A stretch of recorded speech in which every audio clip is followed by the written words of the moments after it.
I'm Afshin Rattansi. We're going underground 53 years to the day of the assassination of anti-imperialist human rights activist Malcolm X. Coming up in the show, as US actors Rosario Dawson and Sarah Silverman join Jeremy Corbyn, Alice Walker and Angela Davis in calling for Israel to release Palestinian teenager Ahed Tamimi, we speak to Professor Norman Finkelstein about the collusion of human rights organizations as warplanes from Israel, armed by Britain, again bomb Gaza. And from the headlines, the bank that likes to leave its clients hanging, and I spy Corbyn in Westminster. But did he spy for a country in the Eastern Bloc? We check it out. All this and more coming up in today's Going Underground. But first, not even elite mainstream media paid much attention to Israel's Prime Minister in the past few days. He brandished a bit of alleged Iranian drone at the Munich Security Conference, attended by UK minority government leader Theresa May and Russian Foreign Minister Sergei Lavrov. So, given we have yet to interview anyone from the Israeli government or Israeli embassy in London, on this show, here's Benjamin Netanyahu. Here's a piece of that Iranian drone, or what's left of it after we shot it down. I brought it here so you can see it for yourself. Some commentators expressed doubt about politicians bringing props for their speeches. Iraq declared 8,500 liters of anthrax. But aside from Colin Powell's UN Security Council justifications for mass killing in Iraq, it was Iran's foreign minister speaking in Munich who is keen for the world to note that Netanyahu's protestations about Iran come at a tricky time for him. Israeli police are recommending that Prime Minister Benjamin Netanyahu be indicted on 2 corruption cases. The recommendations follow a months-long investigation into allegations of bribery. Well, in the latest book by our next guest, Israeli Prime Minister Netanyahu, who denies all allegations, comes under fire for more than just bribery. Joining me now, amidst yet more bombing of Palestine by the British armed Israeli government, is Professor Norman Finkelstein. His latest book is called Gaza, an inquest into its martyrdom. Thanks so much, Norman, for coming back on the show. Israel, backed militarily by the UK, is again bombing Gaza. A sad timeliness for the book? When I wrote the book, I didn't expect that it would be timely. I wrote it as a historic document because Palestine and Gaza in particular were falling off the news, but much to my surprise because the situation in Gaza has reached a breaking point. Since 2012, the UN reports have been saying, they typically write, will Gaza be livable in 2020? Then the next report says, I think it's going to be sooner than 2020. And now in the past month, not just UN reports, but Israel has been saying Gaza is on the brink of collapse. We're reaching the point of no return. And so there's a lot of desperation. Israelis fear that if diseases break out in Gaza, they're going to spread to Israel. And so we're at a turning point, a crisis point, not sure what you would want to call it.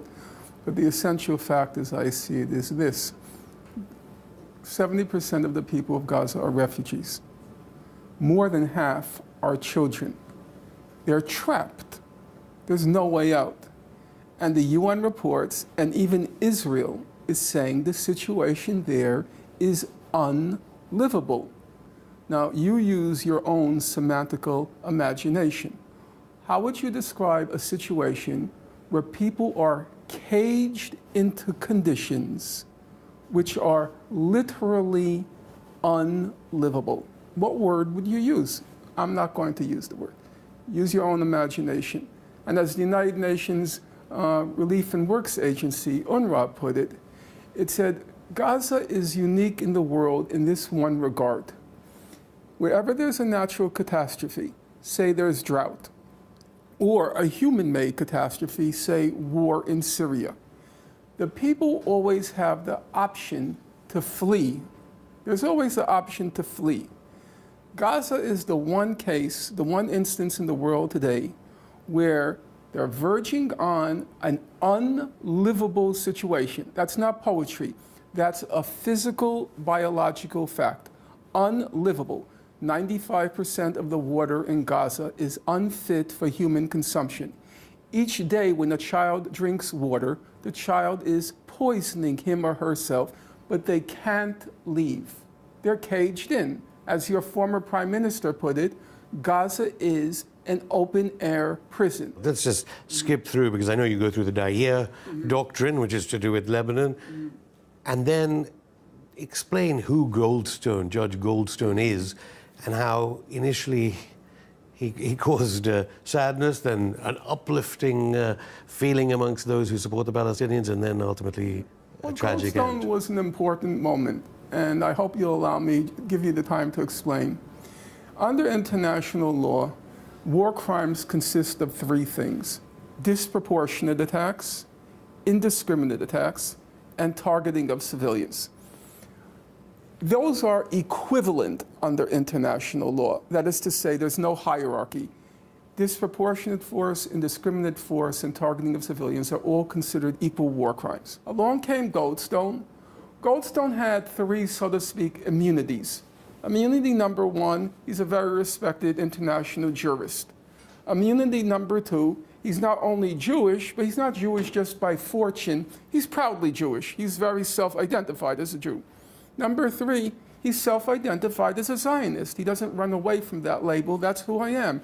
He sits in the board of directors of the Hebrew University in Jerusalem. His daughter did what's called Aliyah, namely she went to Israel for nationalistic reasons. He is a bona fide Zionist, Jewish, respected jurist.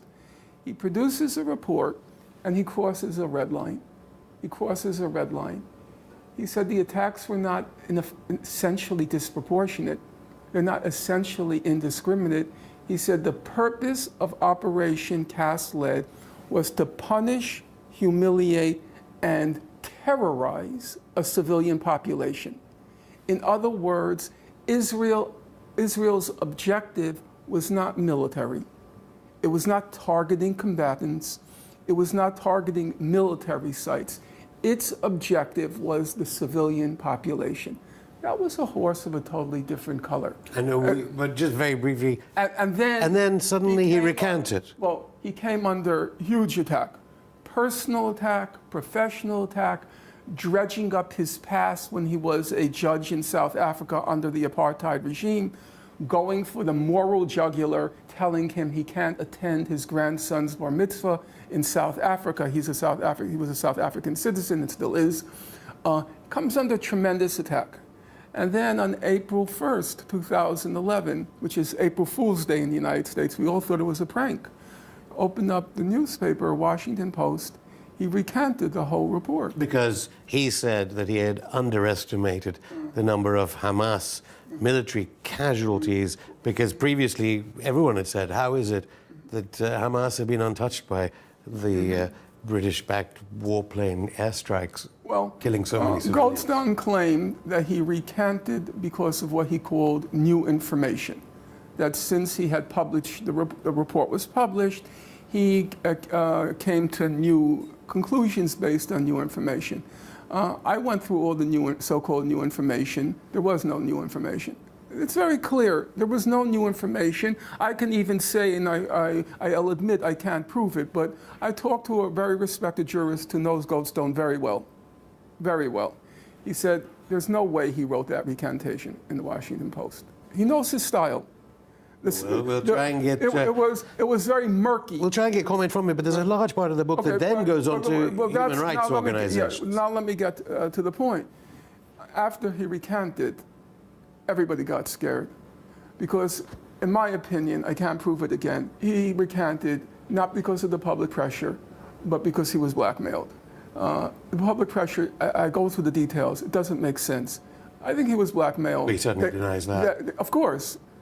They found dirt on him. Everybody, even the most... Okay, why Amnesty International then? Well, because after the Goldstone, everybody got scared. What is Israel got on us? Because everybody's got a skeleton in their closet, and even the most impeccable person has a relative who has a skeleton in their closet. So personal threats, not warplanes against Amnesty officers. I think there were personal threats, or fear of personal threats.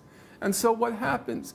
After Operation Cast Lead in 2008-9, there were about 300 human rights reports. Everybody was weighing in.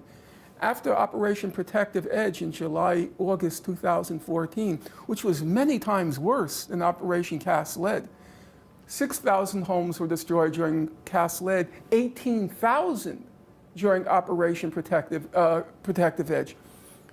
350 children killed during Cast Lead, 550 children during Protective Edge. There were, you could count on the fingers of two hands the number of human rights reports. Human Rights Watch put out 5 substantial reports after Operation Cast Lead. After Operation Protective Edge, 1 skimpy, forgettable report. I mean, you do say it in the book, but Amnesty International... And so Amnesty was the only one that actually weighed in after Operation Protective Edge. 5 reports. Complete, total disaster. I want to just say, because Amnesty may be listening, and I want to say, the book is not written with malice against Amnesty. I was so crushed. I was so devastated because I had depended on Amnesty. If you look at the first 4 chapters in Operation Cast Lead, a lot of it's based on Amnesty. They put out a very good report of 22 days of Operation Cast Lead, 22 days of death and destruction. Stuff on Protective Edge, you were like suffocating. What are you doing here? I'll give you one example. They put out a report, it's called Families Under the Rubble. And it describes Israel's targeting of homes during Operation Protective Edge. And it says, well, Israel destroyed all these homes, many civilians were killed, and they said the attacks were disproportionate, the attacks were indiscriminate. But then they say, we think there was a Hamas militant in this house, and we think there was a Hamas militant in that house, and we think there was a Hamas militant, as if this was a legitimate military attack that had become excessive.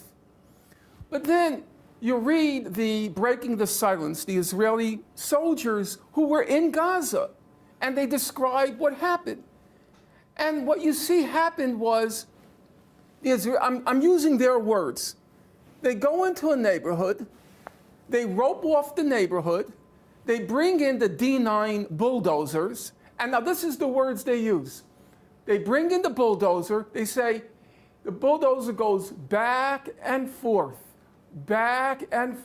demolishes one house, demolishes another house. Then it says demolishes a neighborhood, back and forth, 24/7, back and forth. They said it was as if they were in a sandbox. And then along comes Amnesty and pretends as if there were legitimate military targets there. Okay, Professor Norman Finkelstein, I'll just stop you there. We're going to go to a break. More from Professor Norman Finkelstein in part 2 of Going Underground. Welcome back. We're still here with Professor Norman Finkelstein. Can I just take us back to the 80s, the first Intifada, now that arguably we're now approaching the third. You quote someone Morris, saying... I think. Yeah, this is when Britain, Labour and Tory governments were funding them. They were trying shooting to kill, shooting to injure, beatings, mass arrests, torture, trials, detentions, sanctions, of course, and yet they still keep on fighting. A child is now in the news, Ahed Tamimi. What hopes do you think of her getting a fair trial in the only democracy in the Middle East? There's no hope of her getting a fair trial. If you look at the record, in fact, the Bet Selem, the Israeli human rights organization for the occupied territories, it has stopped coordinating and cooperating with the Israeli military trials because it said they're just farces. So we're not going to even bother anymore to go through the motions because all it does is provide a smokescreen for Israel that there's a legal process going on when there isn't. So we can leave aside that it's a done deal. She's not getting a fair trial. But we have to look at the potential. There is a potential there. The Palestinians have basically tried 3 strategies. They've tried armed resistance, that's Gaza. The fact of the matter is, speaking honestly, they went into combat with Israel 3 times, Cast Lead, Protective Edge, and what was called Pillar of Defense in November 2012. Each time the goal was the same, to end the siege. It didn't work. It didn't work. They wanted to end that brutal, illegal, immoral siege. It didn't work. The armed resistance has not produced the result, the objective that they sought. We all can agree it's now kind of not a discussion anymore. Diplomacy doesn't work. It's a waste of time. They go to fancy hotels, they just talk, and doesn't change anything. Even Saeed Erekat, the Right. senior Palestinian diplomat, seems to back that point. At the But he'll still go to the meetings because he likes the five-star hotels. But there, He'll say that's not the reason. But well, anyway. but that is the reason. Unless he's a complete imbecile, which is a serious possibility, and he doesn't even realize that nothing is happening. I'm sure he would say he's fought for Palestinian rights all his life. Well, he could say many things. And then there's the third possibility, which is mass nonviolent resistance. And I do believe that it has potential. And Just go back to nonviolence. The epigraph to your book is from Gandhi. Yes. And some people may wonder, because obviously the one movement that hit Israel and won against Israel was obviously Hezbollah. What is this nonviolence that you're talking about, and how does it fit in with Gandhi and with military? Well, let's be clear. I am very emphatic in the book. The Palestinians have the right to armed resistance. They have the right to fire their so-called rockets at Israel. I do not waver. I am not equivocal on that point. I say they have the legal right. Look at what the law says. I go through the law very carefully. They have the right to resist with armed force the Israeli occupation and the Israeli denial of their right to self-determination. But there's a big chasm that separates what you legally have the right to do and what's politically prudent, that is to say, what works. And I say in the book that although they have the legal right, and I will not for a moment retreat in cowardice from that point, I say politically it has not produced the results that were your announced objective, namely to end the siege. On the other hand, I do believe that mass nonviolent resistance has the possibility. Let's take a simple example. The image that illuminated the Palestinian oppression during the first Intifada was the little children with the stones, the children of the stones, as it was called.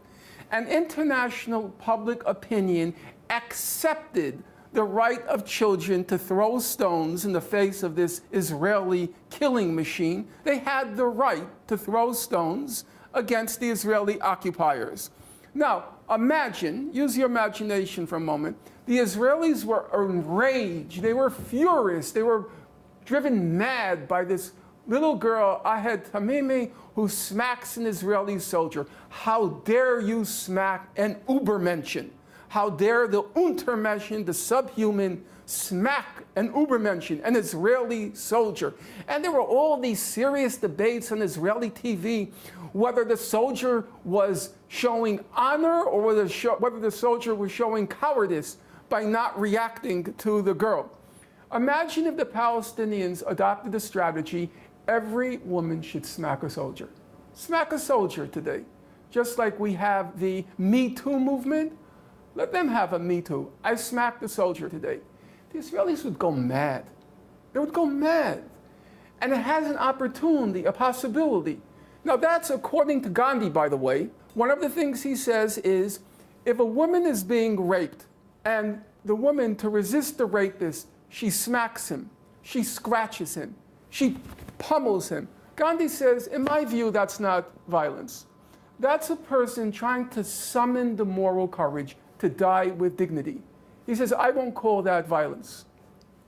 He said, when you have such a vast disproportion in power between the oppressor and the oppressed, when the oppressed engages in some kinds of what you might call symbolic resistance, armed, he said, in my book, that's not violence. So he said in 1939, the German Wehrmacht, the army, the Luftwaffe, it invades Poland. Poland comes out with a few tanks, a few artillery pieces to resist the German army and Air Force. Gandhi said, that's not violence. That analogy is exactly with the Palestinians. a few token rockets, or a young woman smacking a soldier who's been occupying, humiliating, degrading, destroying the lives of people for 50 years, 5 decades, and she doesn't have the right to smack this person who invades her home, kills her cousin? No, you have that right. Even not, leave aside international law, even the apostle of nonviolence, Mahatma Gandhi, said, you have that right. I have no doubt, none whatsoever, that if he were alive today, and he was, as you might know, a strong proponent of what he called back then Arab rights in Palestine. It wasn't yet Palestinian rights, Arab rights in Palestine. And he was very emphatic. In 1936, as you know, there was the Arab uprising against the British occupation of Palestine. And Gandhi was asked about it. And he said, look, I wish they would adopt the tactic of nonviolence. I wish. But he said, according to the canons, C-A-N-O-N-S, according to the canons of right and wrong, they have the right to use armed force. In other words, according to current legality and morality, people under occupation have the right.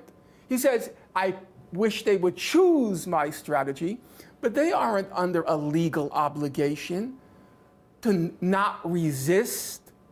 The people of Gaza, they are under a legal obligation to just lay down and die.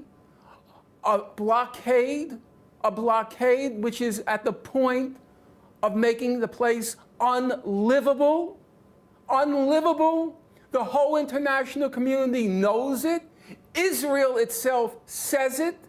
And they're supposed to lay down and die. They don't have the right to resist. No, that makes no sense to me. So I'm not going to fault them. I'm going to say I don't think it's a wise or prudent strategy. I think if you took the 1 million children of Gaza, you put them at the head of a mass demonstration, and you marched in those checkpoints, which are suffocating them, which are strangulating them, which are throttling them. You march on those checkpoints and you say, we're going through. We're going through. I think Israel will have a very hard time. Will they kill children? Yes. I'm not doubting it. But the point is, during Operation Protective Edge, they killed 550 children. People of Gaza got nothing for it. The blockade is still there. The siege is still there. I think if you bring 1 million children and you raise a legitimate demand, end the siege, end the blockade. This place is unlivable. The water is poisoned. Israel will kill maybe 10 kids. Maybe it'll kill 20 kids. But way, way, way before you reach 550, if they manage to stay nonviolent, the people of Gaza, Israel will be forced by international pressure to break the siege. Professor Norman Finkelstein, thank you. Joining me now to go through some of the week's headlines is broadcaster and former Liberal Democrat Member of Parliament, Lembit Opik. You brought the headlines? I have. There's some for you. That was a quick switcheroo. UK Prime Minister meets the Dutch PM today. Yes. He lost his foreign minister over Putin. So what are these connections that we've got between Jeremy Corbyn and something Russian and Soviet and Eastern? And evil. And evil. You know that because it's in the Mail Online. Theresa May demands Jeremy Corbyn authorise the release of his Stasi file after he was named in a foreign spy dossier as a contact for a Czech agent. You can't get a much longer headline than Checkmate. Obviously. You've just got there I should first, just say I was the first ever journalist in the Stasi headquarters in 1989 that broke through and told everyone to keep the files safe so that we could find out things like this. To keep them safe. Maybe you were trying to conceal the dirty secrets of Jeremy Corbyn. What's your take on this story? It's rubbish. It's complete rubbish. Jeremy Corbyn has never been afraid of his sympathy towards the left. He was always a peacenik in his past days before being... Should he have leader. been meeting diplomats? I mean, sir... Come to think of it, the Boris Johnson story, which we don't have here, who's he been meeting? Oh, yeah, this is the other point. Boris Johnson's friend has been exposed as a spy too, but that doesn't count because he's conservative. Diplomat in the Russian embassy. Doesn't count. It's just evil Corbyn because he loves the Russians. Well, maybe Boris Johnson can go to Defender of Fatherland Day on Friday to Moscow and commemorate all the millions who fought against the Nazis, unlike present as a celebration of the BAFTAs. Let's just get go that on. one in. Let's Just get that one in, Afshin. Okay, anyway, let's go to a bank 73% owned by the UK taxpayer. Yes, indeed. Going well? The Herald reports RBS never challenged infamous let customer hang memo, says Conduct Report. Lots of secret-ish documents have come out suggesting a certain lack of respect for customers, including one suggesting that customers should be allowed to hang, and another one saying that many of them were tiresome but remunerative, slightly embarrassing considering... Why was the head of the Financial Conduct Authority not releasing this until the Treasury Committee in Parliament ordered them to? What exactly is going on with regulation of the city here? Why don't you ask them? Because a lot of people are asking that same question. This seems to be in the public interest because it suggests a certain attitude towards the customers who are bearing the brunt of the collapse of the British and, frankly, Western banking industry. They haven't really come forward yet. There will be apologies, there will be red faces, but it does give an insight into how grateful the banks were for us bailing them out. Maybe if we took the 27% back as well, the bank wouldn't be letting customers hang, and I presume that wasn't literal. Well, let's now go to a tweet from a very senior figure in the Turkish government. Yes, this is a complicated story, Afshin. Ibrahim Kalin has tweeted, he's a government spokesman in Turkey. In Turkish, I think we've translated in this. Turkey, and it's been translated, and it says, the news reports of PYD-YPG, I'll explain that in a minute, agreement with the regime on Afrin are apparently for propaganda purposes. However, it does not mean there are not some secret and dirty bargains going on. Whatever happens, Zeytin Dali military action will continue taking place, and it will reach its goal. Complicated tweet. That's the Turks, Turkish military. That's right. What's really underlying this is a web of intrigue which suggests that America has been fighting terror with terror. There's another group called the PKK, which is regarded as a terrorist organisation, but American money, American arms, 5,000 truckloads of weapons have somehow been poured into this mess, presumably to fight Assad. But actually, that really hasn't made much of an impact, except to give the terrorists arms. That's why it's so complex. It's not that complex. Russia, Syria, the United States, working with the PKK allies in Afrin against Britain and Turkey. No, that's completely not the case. So it's NATO civil war. Right. Well, it's NATO civil war, but it's not that. It's civil war within a civil war, because it's not at all clear why America is essentially backing both sides. Turkey's claiming that they're the ones who are sorting out the problem. To some extent, it looks like they're right. But I'm telling you, That seems pretty biased. Well, I think you should be on the sides of Washington and Moscow, finally united. I can't believe you've just said that. Albeit against London. No, but anyway, let me know against itself at the same time. Thank you. That's it for the show. We'll be back on Saturday when we ask the co-author of Britain's 2015 Modern Slavery Act, the Bishop of Derby, Alistair Redfern, if the idea of modern slavery itself in a society now driven to use food banks divides and rules the poor. Till then, keep in contact via social media. We'll see you on Saturday, 15 years to the day of the death of Marxist historian of the English Revolution, Christopher Hill, author of The World Turned Upside Down.